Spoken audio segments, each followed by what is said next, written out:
masalahnya itu orderan pertama malah justru orang Indonesia yang kuliah di Australia order di saya.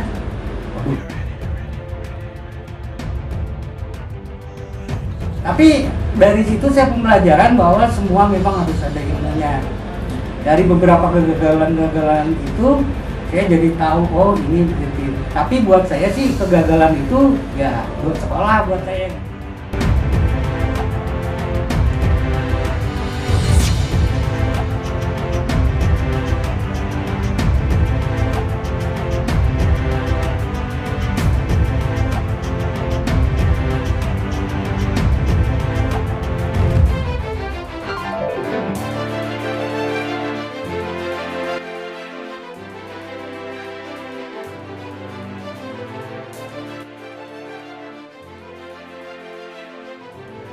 Halo, perkenalkan saya Mopit, saya asli dari Banjarnegara, merantau ke Bekasi tahun 1993 untuk jadi pegawai BUMN waktu itu. Kenapa saya merantau ke Bekasi?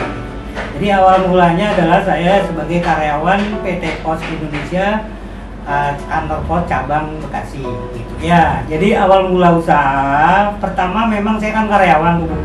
Ya, tahun 93 itu saya jadi karyawan PT Pos, dan akhirnya di tahun 2010 itu karena saya tuh memang melihat tuh teman-teman PT Pos yang pada pensiun kok pada bingung, pada mau ngapain setelah pada pensiun tuh Bu.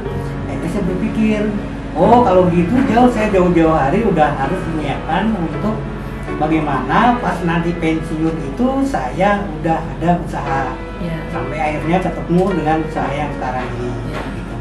Awal mula usahanya usaha apa Pak? Awal mula usaha macam-macam Bu.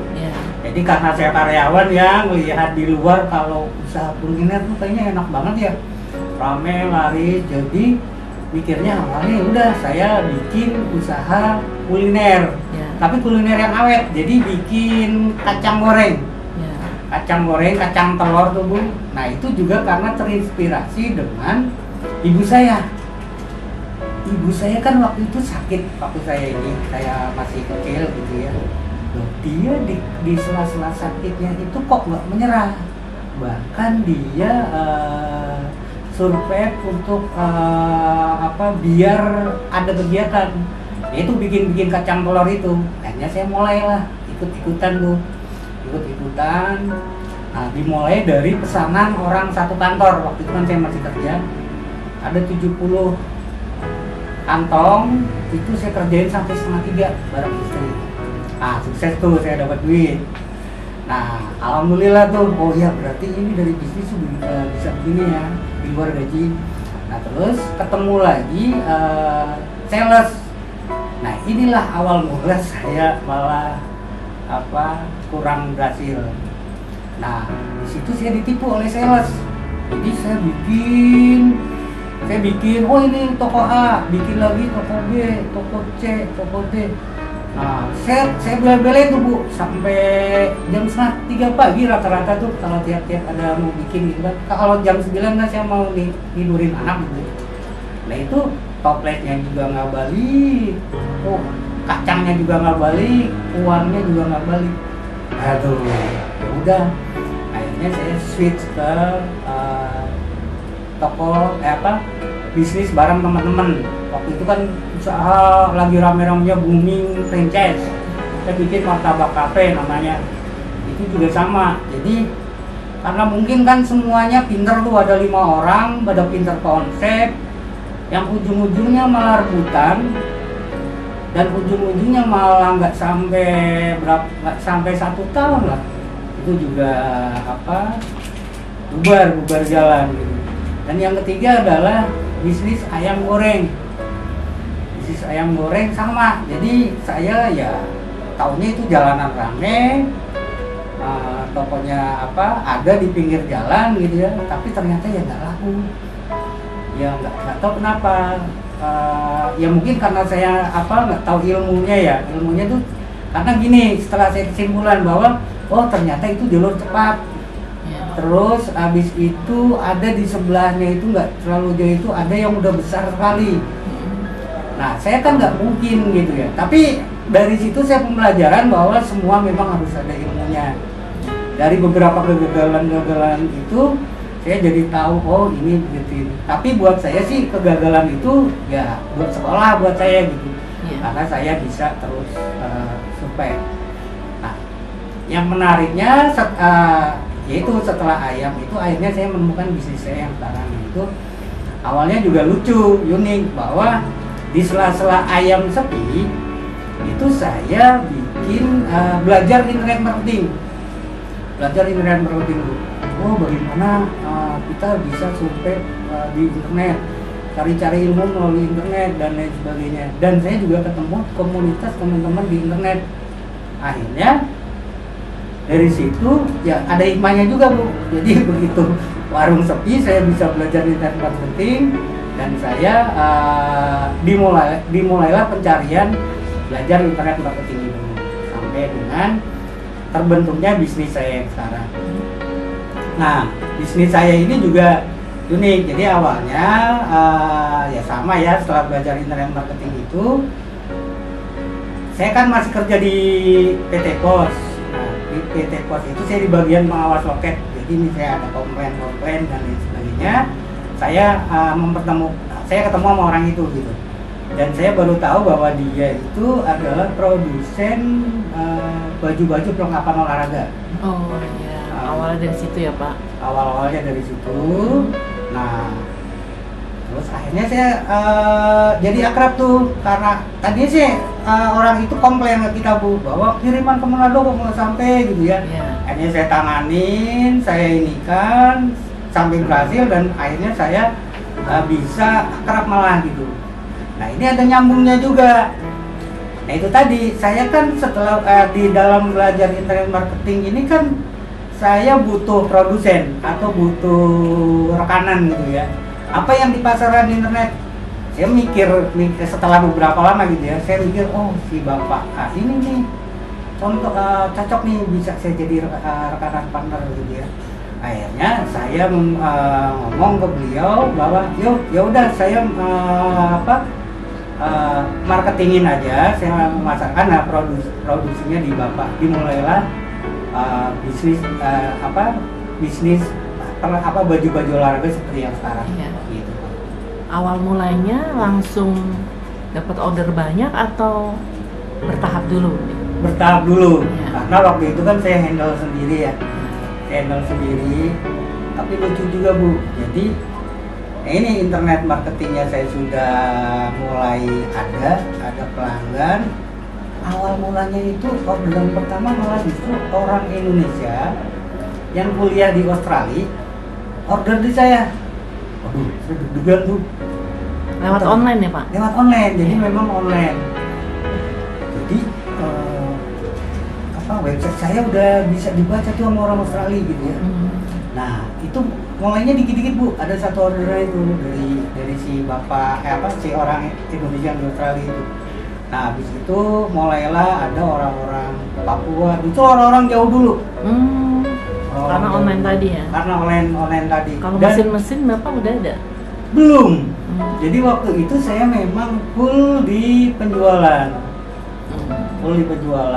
Sampai akhirnya di tahun 2011 saya memberanikan diri untuk membuat unit produksi. Dimulailah dari mesin jahit dulu, bukan mesin yang sekarang. Mesin jahit dulu, terus di situ beberapa ada pengawas, ada tukang jahitnya dan lain sebagainya. Itu di tahun 2011 sampai berkembang, saya modernisasi lagi peralatannya. Akhirnya terbelilah mesin printing yang seperti yang sekarang yang jadi andalan kami gitu. Jadi memang dimulainya dari kecil-kecil, dari orderan sedikit-sedikit gitu. Sekarang sudah merasa nyaman belum Pak? Maksudnya sudah on the track menurut Bapak? Kalau on the track secara bisnis ya.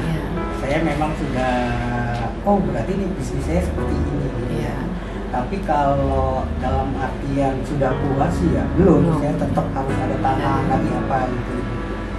Kalau untuk model segala macam Pak, itu ambil dari mana? Ide dari mana Pak? Jadi ide malah dari customer. Oh iya. Customer kebetulan kan karena jasa saya kan adalah jasa pembuatan jersey printing, jersey custom. Jadi saya desain sesuai dengan keinginan customer. Nah mereka mengajukan ini nih, oh nih desain kayak gini.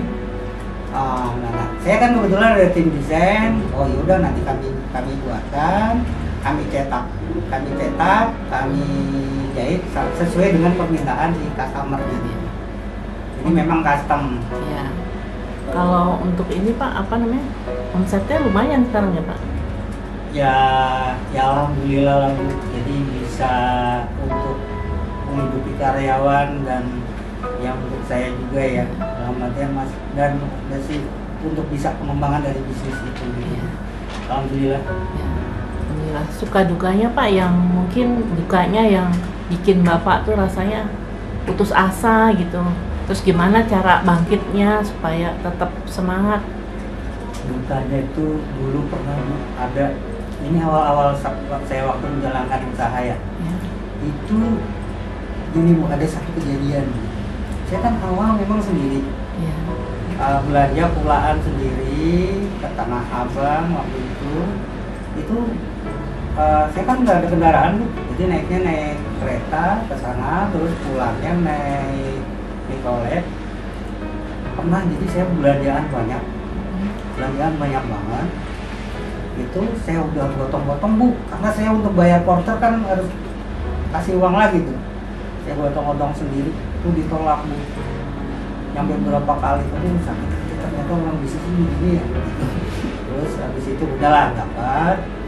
Terus kan naik bis tuh Bu, habis itu naik bis hujan. Terus pas nyampe sini, setelah keluar dari tol Bulak Kapal waktu itu sama kondekturnya itu bawa belanjaan saya dijatuhin grep. Kantongnya kan itu kantong semen Bu, bukan karung. Jadi itu ampar-amparan ya. Ampar-amparan semua, kotor semua, sedih, gak ada yang nolongin. Saya pungutin satu persatu tuh. Hanya saya kotor jadi Pak? Kotor tapi masih ada plastiknya tuh. Ya. Masih ada plastiknya. Nah setelah sampai rumah saya lap juga sama istri. Buat saya tuh namanya orang usaha tuh begini ya. Tapi ya saya tetap semangat gitu. Yang tapi kedua, bisa dijual juga? Bisa, karena kan bisa kita inikan lagi, kita bersihkan, kita iniin. Ada beberapa yang reject yang karena kotor itu. Akhirnya ya udah dipisah gitu. Itu yang menurut saya terkesan. Ya kalau yang kecil-kecil sih gini, saya kan dulu masih kerja itu kan biasa rapi. Waktu yang sebelumnya gitu Bu ya. Rapi, wangi, punya anak buah. Nah, terus saya kan harus gaul sama tukang pasar, orang pasar tuh Bu, yang waktu bisnis makanan sebelumnya dimarahin, dibenak-benak tukang parkir juga udah pernah. Gara-gara saya salah naruh motor dulu. Terus di akrab dengan preman-preman situ gitu ya.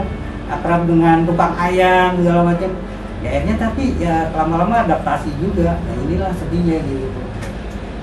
Nah kalau yang sangat ini tuh gini waktu pandemi kemarin ya. Waktu pandemi juga bagi saya sangat berkesan. Kesannya adalah semua kan berhenti. Saya sampai bingung tuh. Tukang jahit udah pada gelisah, anak-anak produksi juga udah pada gelisah. Kan nggak ada orderan, nggak ada apa tuh. Ya. Untung saya masih banyak teman, masih banyak rekanan, saya masih bisa mengerjakan APD dan masker. Itu kan dikala sepi, tapi saya masih harus putar otak yang akhirnya bisa gitu. Itu dukanya ya, yaitu. Kalau sukanya sih ya alhamdulillah Bu. Jadi saya sangat bersyukur bahwa saya bisa menghidupi karyawan beserta keluarganya. Dan saya bisa untuk orang sekitar juga bisa bermanfaat untuk orang sekitar gitu. Itu sukanya gitu ya. Ya itulah seni. Rencana kedepannya Pak? rencana ke depan saya akan tetap mengembangkan dari sisi kualitas produk, terutama bahan. Saya juga masih harus terus PR-nya seperti ini. Terus teknologi ini kan teknologinya akan sangat berganti-ganti ya apa. Nah kita juga harus bisa ngikutin. Terus yang ketiga adalah memperbanyak channel-channel gitu, biar masyarakat lebih kenal. Jadi memperbanyak agen-agen yang bisa diajak kerjasama. Sekarang kalau untuk pesen jersey Bapak, mesennya di mana? Disebutkan aja Pak. Jadi kalau kita kan ada channelnya ya, namanya republikjersey.com. Republik Jersey itu jadi, dan ada beberapa website, web yang lain adalah namanya bajujersey.com. Bajujersey.com itu channel kami. Jadi misalnya bapak-bapak atau ibu-ibu yang mau pesan, itu silakan klik di situ, di web itu bajujersey.com dan republikjersey.com. Itu klik di situ, nah nanti ada layanan yang bisa kami ini. Jadi nanti di situ ada kontaknya tuh, kontak untuk untuk pelanggan ada. Nah nanti ada yang melayani ini customer service yang ya ini mereka akan gitu. Selain di tadi website ya Pak, ya, website. Ada di IG atau IG ada apalagi Republik Jersey, ada YouTube juga ada sebenarnya Republik Jersey. Terus dia lagi mulai merambah lagi TikTok Bu. Oh iya. Ya memang 95% channelnya melalui online. Online. Iya. Jadi emang perkembangannya online ya Pak. Iya betul. Kalau nah terakhir Pak, tip untuk pemirsa apa nih supaya usaha mau belajar usaha tuh semangat terus, kan pasti ada masa jatuh bangunnya. Apa yang harus dilakukan biar tetap semangat? Oke, jadi gini, tip dari saya adalah follow your passion. Dalam artian ikutin yang menjadi hobi kalian, menjadi hobi teman-teman semua. Jadi misalnya hobi, kalau saya kan hobinya ternyata marketing, hobi desain. Ya udah, kebetulan saya juga senang tentang teknologi internet. Ya udah, saya pelajari itu. Jadi kalau kita memang menyenangi bagian itu, apapun kendalanya, apapun yang jadi